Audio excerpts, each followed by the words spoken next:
Be ready? Let start.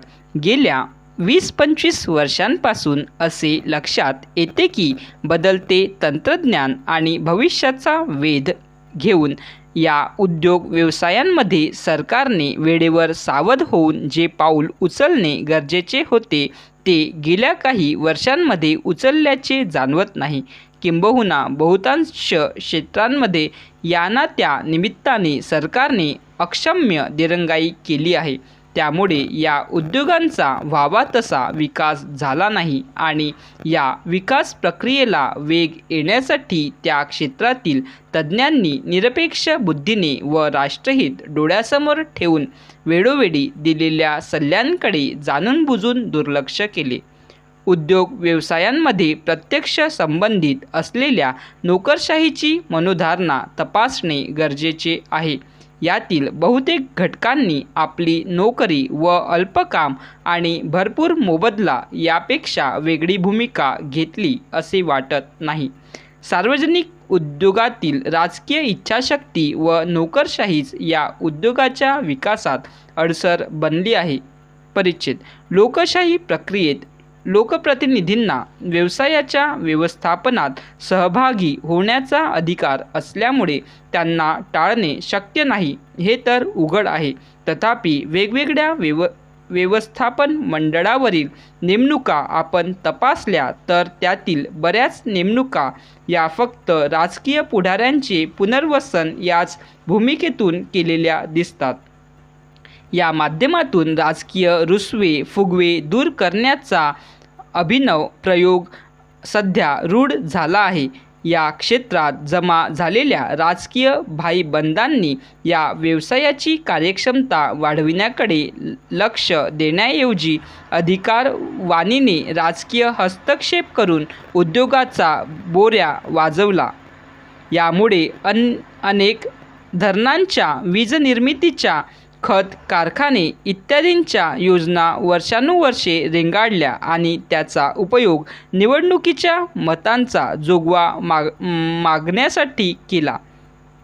या सर्व प्रक्रियेतून लोकांनी लोकांसाठी चालविलेले राज्य याऐवजी पुढाऱ्यांनी चालवलेले राज्य ही लोकशाहीची व्यथाच तिची नवीन व्याख्या म्हणून रूढ होऊन पाहत आहे हे लक्षात आले आहे. पॅरा.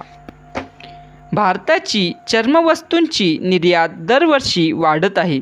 चर्मवस्तूंची, बुटांची, चपलांची किंमत पूर्वीपेक्षा खूपच वाढली आहे. त्यामुळे सर्वसामान्य ग्राहक या भाववाढीबद्दल दुकानदाराला विचारतात तेव्हा दुकानदार सांगतात की निर्यात खूप वाढल्यामुळे ही भाववाढ होत आहे. भारतात शेळ्या, मेंढ्या, गाई, म्हशी यांची संख्या जगातील सर्व देशांपेक्षा जास्त आहे. त्यामुळे कमाविलेल्या चामड्याचे उत्पादन वाढले आहे. तसेच भारत सरकारने कमाविलेल्या चामड्याच्या निर्यातीवर निर्यात कर लादला आहे आणि आयातीमध्ये या उत्पादनाला संपूर्णपणे बंदी घातली आहे. परंतु कच्चे किंवा पक्के चामड्याचे आयातीला आयात करातून संपूर्णपणे सूट दिलेली आहे. परिच्छेद. चर्मवस्तूंच्या छोट्या वस्तू, पाकिटे, पर्सेस, पादत्राणे, खेळाचे साहित्य यांच्या निर्यातीला म्हणजेच उत्पादनाला शासनाने खूप प्रोत्साहन दिले आहे. परंपरागत चर्मवस्तूंचे उत्पादन करणाऱ्या लोकांप्रमाणे नवी दृष्टी व नवे तंत्रज्ञान घेऊन या व्यवसायात बऱ्याच व्यक्तींप्रमाणे मोठमोठे उद्योग समूह सुद्धा दाखल झाले आहेत.